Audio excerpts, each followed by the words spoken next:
Don't you dare ask us to cancel our plans again.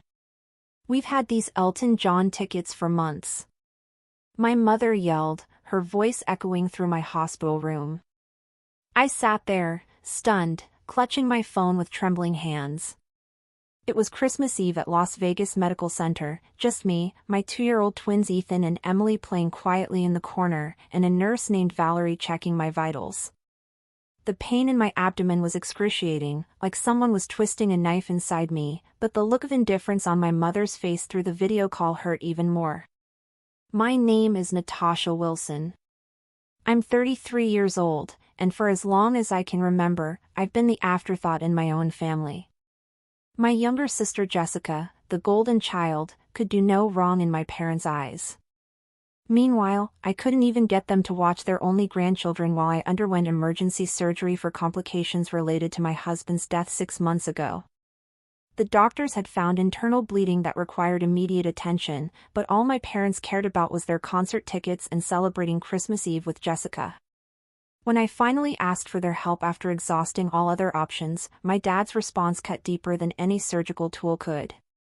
You're becoming a real nuisance and burden, Natasha. We're retired now. We deserve to enjoy our lives without your constant problems. I've been supporting my parents financially since they took early retirement 3 years ago. Every month, without fail, I sent them $2,500 to help with their mortgage and expenses, even after James died. I did it out of love and duty, believing family should support each other. How foolish I was. As my tears fell silently onto the hospital blanket, Valerie gently squeezed my shoulder. My friend Olivia is a professional nanny who specializes in childhood trauma. Let me call her for you, she offered, her kindness a stark contrast to my parents' callousness. The twins were still too young to understand what was happening. They'd already lost their car accident, now they might lose me too if the surgery went wrong. The thought terrified me, but not as much as leaving them with people who saw them as burdens. In that moment, with pain shooting through my body and disappointment crushing my heart, I made my decision. Yes, please call her, I told Valerie, and with those words, I began cutting the poisonous ties to the people who had raised me, but never truly loved me. As I hung up the phone, a wave of memories washed over me. My childhood had been filled with moments of being overlooked, while Jessica received all the attention. When I graduated college with honors, my parents barely acknowledged it because Jessica had been cast in a local commercial that same weekend. When I married James, they complained about the wedding venue being too far from their home. Even when the twins were born, they visited only once, claiming the babies were too fussy for their liking. James had been my rock through it all.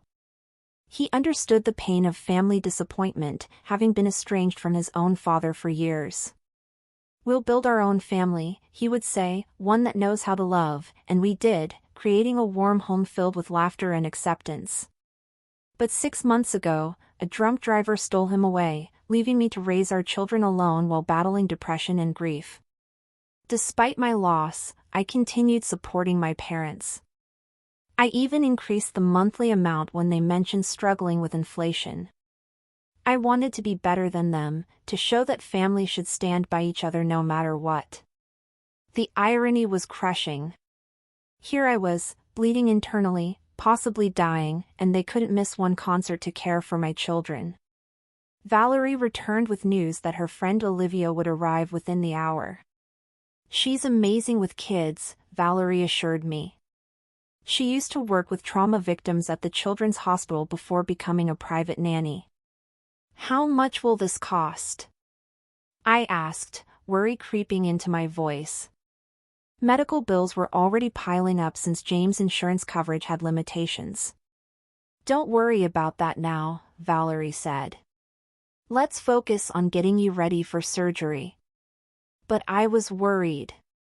I thought about the $2,500 I was scheduled to transfer to my parents next week, money that could now help pay for childcare instead. The thought sparked something inside me, a flame of self-preservation that had been extinguished years ago. When Olivia arrived, she was everything Valerie had promised, kind, professional, and immediately connecting with twins. As hospital staff prepared me for surgery, I made a decision. "Could you bring me my phone one more time?" I asked Valerie. With shaking hands, I sent 2 messages. The first was to my bank, canceling all future automatic transfers to my parents' account. The second was to my parents. "I will no longer be providing financial support. My children and I deserve better than being your afterthoughts. Don't contact me again." As they wheeled me toward the operating room, I felt something unexpected through the pain and fear: freedom. The surgery was successful, but left me weaker than anticipated. I spent 5 days in the hospital, drifting in and out of consciousness, grateful for Olivia, who had gone above and beyond by staying with the twins in my hospital room during the days and taking them to my apartment at night. During one of my more lucid moments, I noticed my phone blinking with notifications, 27 missed calls and numerous text messages from my parents and Jessica. Most of the messages followed a predictable pattern: confusion, then anger, then desperate pleas about their mortgage payment. Not once did they ask how my surgery went or if the twins were okay. The final message from my father was particularly telling. "You can't just cut us off like this. We've planned a cruise next month and the tickets are non-refundable." My sister's messages were different. She seemed genuinely confused. "Mom and Dad just told me you were having some minor procedure. What's going on? Why are they freaking out about money?" It dawned on me that my parents had lied to Jessica about the severity of my situation to justify their choice of concert over grandchildren. I decided to tell her the truth, sending her the full story while still groggy from medication. Her response came quickly. "Oh my God, Natasha. I had no idea it was an emergency surgery. They told me you were just being dramatic about a routine checkup. I would have watched the twins if I'd known. I'm so sorry." I believed her. Jessica wasn't cruel. She had just been raised in an environment where she was taught that her needs came first. Perhaps this revelation would help her see our parents for who they truly were. By the time I was discharged, I had made several decisions. First, I hired Olivia part-time to help with the twins during my recovery. Second, I contacted a lawyer to draft a will designating a trusted friend as the twins' guardian should anything happen to me, certainly not my parents. Third, I blocked my parents' numbers, allowing only Jessica limited contact as I assessed her sincerity. The financial implications of my decision were significant. The $2,500 monthly payment I'd been making to my parents represented nearly a third of my income as a graphic designer. Without that burden, I could actually afford proper childcare and maybe even start rebuilding the emergency fund that had been depleted after James' death. That night, as I lay in my own bed with the twins sleeping in their room across the hall, I felt a complex mix of emotions. There was guilt, the ingrained feeling that I was somehow wrong for putting myself and my children first. There was fear about managing recovery while caring for 2 toddlers, but there was also an unfamiliar sense of self-respect taking root. My phone pinged with a text from Jessica. "I just had a huge fight with Mom and Dad about how they treated you.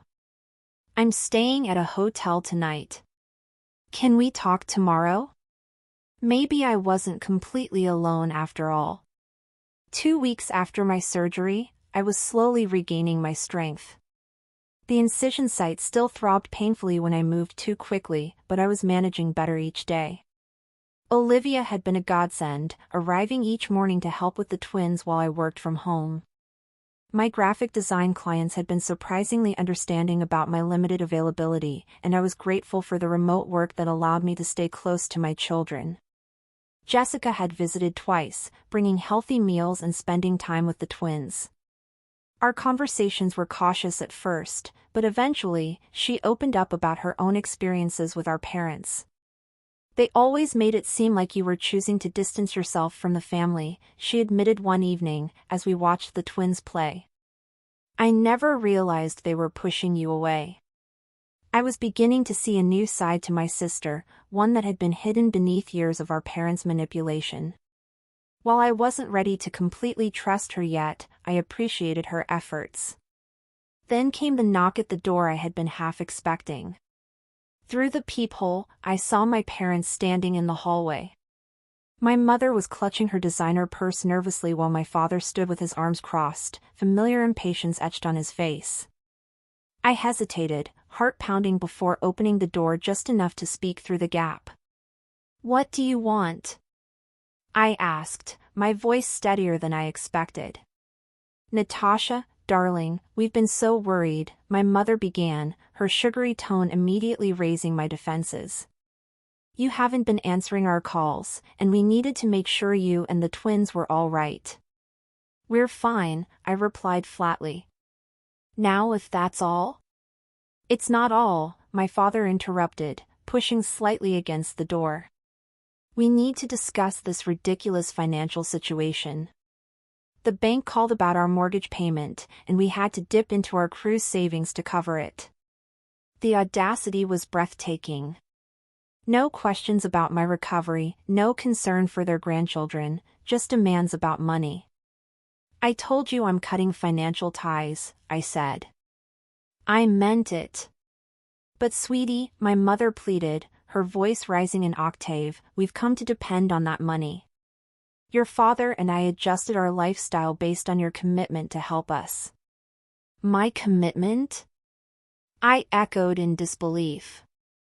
"I've been sending money out of guilt and obligation while you couldn't even watch your grandchildren during my emergency surgery." My father's face darkened. "That's not fair, Natasha. We had plans. Plans more important than my children's safety, more important than my life," I replied, anger rising. "Do you know what the doctors said? There was a chance I might not survive that surgery." "Did you even bother to ask?" Their silence was answer enough. "We made one mistake," my mother whispered dramatically. "Are you really going to punish us like this?" "This isn't punishment, Mom. This is consequence," I said, feeling a strange calm overtake me. "I've spent my entire life seeking your approval and support. And in my moment of greatest need, you chose Elton John tickets over helping me." "We're your parents," my father interjected, his tone shifting to demand respect. "And I'm a parent, too," I countered. "I would never treat Ethan and Emily the way you've treated me." "Never." Just then, Emily toddled into view, clutching her stuffed giraffe. My mother instantly switched tactics. "There's my precious grandbaby," she cooed, bending down. "Grandma brought presents." Emily, unfamiliar with these relative strangers, backed away and looked at me with uncertainty in her eyes. "I think you should leave," I said quietly.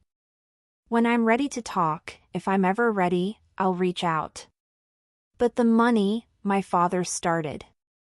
"Is no longer your concern," I finished, gently closing the door. The next morning, my parents returned with reinforcements. My Aunt Patty, my mother's sister, who had always positioned herself as the family peacemaker. "Natasha, honey, let's be reasonable." Aunt Patty pleaded from outside my door, which I had not opened. "Your parents are struggling without your help. They managed their finances for decades before I started helping them," I replied through the door. "They chose early retirement, knowing their savings weren't adequate." My mother's voice broke in. "We made those decisions because you promised to help us. We've had to cancel our cruise, and now we might lose the house." Their attempts at manipulation were so transparent now that I'd stepped back from the fog of guilt they'd surrounded me with for years. When had I ever promised lifetime support? I'd offered to help temporarily after their retirement, but somehow that had evolved into an expected permanent arrangement. "Mom, Dad, I'm recovering from major surgery and caring for 2 toddlers. This conversation is over," I said firmly before walking away from the door, ignoring their continued knocking and pleading.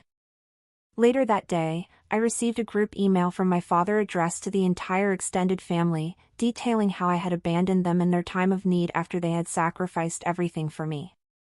The email conveniently omitted their refusal to help with the twins during my emergency surgery, instead painting me as an ungrateful daughter who had suddenly cut them off without reason. What they hadn't anticipated was the backlash. My cousin Michael, who lived near my parents, replied to the group, "Uncle Robert, didn't you just buy a new boat last month?" And Aunt Diana, wasn't that a new diamond tennis bracelet you were showing off at Thanksgiving? Other family members chimed in, many privately messaging me to ask for the full story. Even Aunt Patty called me directly after learning the truth. "I had no idea about your surgery," she admitted. "They told me you were just being dramatic about some routine procedure and using it to punish them financially." Meanwhile, Jessica had fully taken my side after witnessing our parents' behavior firsthand. She helped me craft a single, factual response to the family email thread, simply stating, "I recently underwent emergency surgery with a significant risk of complications. My parents refused to watch my children during this time because they had concert tickets. I am now focusing on my recovery and caring for my twins without additional stress." The support that followed was overwhelming. Cousin Michael's wife dropped off home-cooked meals. A second cousin I barely knew offered her services as a part-time babysitter free of charge. Jessica started spending weekends at my apartment, getting to know her niece and nephew while helping me recuperate. Most surprisingly, Valerie from the hospital connected me with a support group for young widowed parents. Their first meeting was held via Zoom so I could participate from home, and for the first time since James died, I felt truly understood by people who had walked my path. My parents' financial situation, meanwhile, deteriorated quickly. They had indeed been living beyond their means, counting on my monthly contributions to maintain their lifestyle of travel and luxury purchases. Jessica discovered they had taken a second mortgage on their house a year ago to buy their boat, assuming I would continue subsidizing their primary mortgage indefinitely. "They've been lying to everyone," Jessica said, shocked after helping them review their finances at their request. "They're not destitute, they're just overspent. They'd be fine if they sold the boat and vacation timeshare." Their increasingly desperate voicemails and texts continued, but with each passing day, their hold on me weakened. I was building something new from the ashes of their betrayal, a genuine support network based on mutual care rather than obligation. 1 month after my surgery, a major unexpected twist occurred. My parents received a foreclosure notice.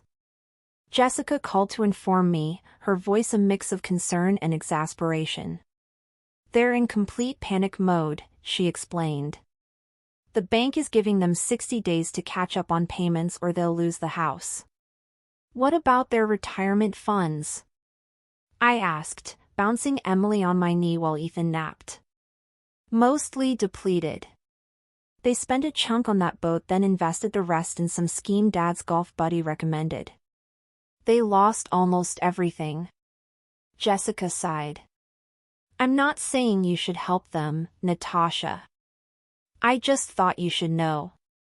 Later that evening, I received desperate texts from both parents, now abandoning all pretense of concern for my well-being and openly begging for money. My mother's message was particularly revealing. "We never thought you'd actually cut us off. We assumed you were just angry and would start sending money again after a week or two." Their assumption that my boundaries weren't real infuriated me. All those years of putting their needs before mine, of accepting their mistreatment. They had never respected me at all. Meanwhile, my own life was transforming in unexpected ways. The support group had become a lifeline, connecting me with other parents facing similar challenges. Through them, I met Diana, a real estate agent whose husband had died of cancer 2 years earlier, leaving her with a 3-year-old son. She helped me consider options I hadn't thought possible, like selling my too-small apartment and using the equity to move to a more affordable neighborhood with better childcare options. I'd also started a small side business designing memorial websites, inspired by the one I'd created for James. Several members of my support group had commissioned sites, and word was spreading. For the first time since becoming a widow, I felt a sense of purpose beyond mere survival. The contrast between my growth and my parents' collapse became even more apparent when they showed up unannounced at my apartment again, this time with a detailed spreadsheet of their debts. "We need $14,000 to catch up on the mortgage and avoid foreclosure," my father explained, his usual authoritative tone now tinged with desperation. I invited them in, not out of obligation, but because I was curious to hear their perspective now that they were truly facing consequences. "What about selling the boat?" I asked, gesturing for them to sit at my small dining table. "We'd take a loss," my father protested. "And the timeshare?" "We've tried, but the market is terrible," my mother added quickly. "Besides, those are our retirement luxuries." I almost laughed at the absurdity. "Luxuries you can't afford." "We could afford them with your help," my father countered, his tone hardening. "It's the least you could do after everything we've done for you." "What exactly have you done for me?" I asked quietly, the question hanging in the air like a challenge. The twins chose that moment to toddle into the room, Ethan clutching his favorite truck and Emily babbling happily. My parents' expressions softened instantly. "There are our precious babies," my mother cooed, reaching for Emily, who promptly hid behind my legs. "They don't know you," I stated simply. "You've seen them 3 times in their lives? You chose not to be involved?" "That's not fair," my father protested. "We're busy people." "Too busy for your only grandchildren, too busy to help your daughter through emergency surgery, but not too busy to ask for money," I observed. "I think that says everything about your priorities." My mother's face crumpled, whether from genuine emotion or calculated manipulation, I couldn't tell anymore. "Without your help we'll lose everything," she whispered. "I lost my husband," I replied, my voice steady. "My children lost their father. We survived. You'll survive, too." 3 months after my surgery, my parents faced the inevitable. They were forced to sell their house to avoid foreclosure. Jessica kept me updated on their situation, though I maintained my distance. They had managed to find a modest condo, significantly downsizing from their 4,000-square-foot lakefront property. My father had reluctantly sold his boat at a loss, and they had finally unloaded the timeshare for a fraction of what they'd paid. "They're actually blaming you for their financial problems in front of everyone," Jessica informed me during one of her weekly visits. "It's bizarre to watch. They tell anyone who'll listen that you abandoned them after promising lifelong support." "Let them talk," I replied, feeling surprisingly unbothered. "The truth speaks for itself." And it did. My extended family had largely rallied around me after learning the full story. Even my father's sister, who had always taken his side in family disputes, called to express her support after hearing about their refusal to help during my surgery. Meanwhile, my own situation had improved dramatically. Diana from my support group had helped me find and purchase a small 3-bedroom house in a family-friendly neighborhood. The mortgage payments were actually less than my apartment rent had been, and the twins had a backyard to play in for the first time in their lives. My side business designing memorial websites had grown enough that I could reduce my graphic design clients and focus on work that felt meaningful. Olivia still helped with childcare 3 days a week, but I'd adjusted my schedule to maximize time with Ethan and Emily. Most importantly, I'd found a community. Neighbors brought casseroles when we moved in. The support group organized playdates. Jessica had become a genuine sister rather than a competitor for our parents' affection. Even Valerie from the hospital occasionally stopped by with her children. I had lost my husband and cut ties with my parents, yet somehow I felt less alone than ever before. 6 months after my surgery, I received a letter, an actual handwritten letter from my mother. I almost threw it away unopened, but curiosity won out. Inside was something I'd never seen before. A genuine apology.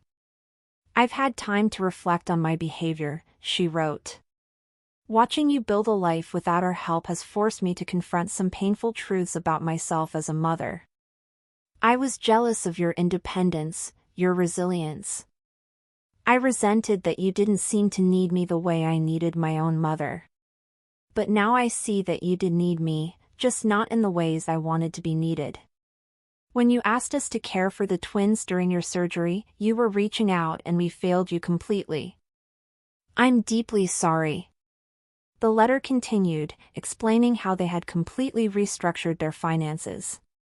My father had taken a part-time job at a local hardware store. They had sold most of their luxury items and were living modestly for the first time in decades.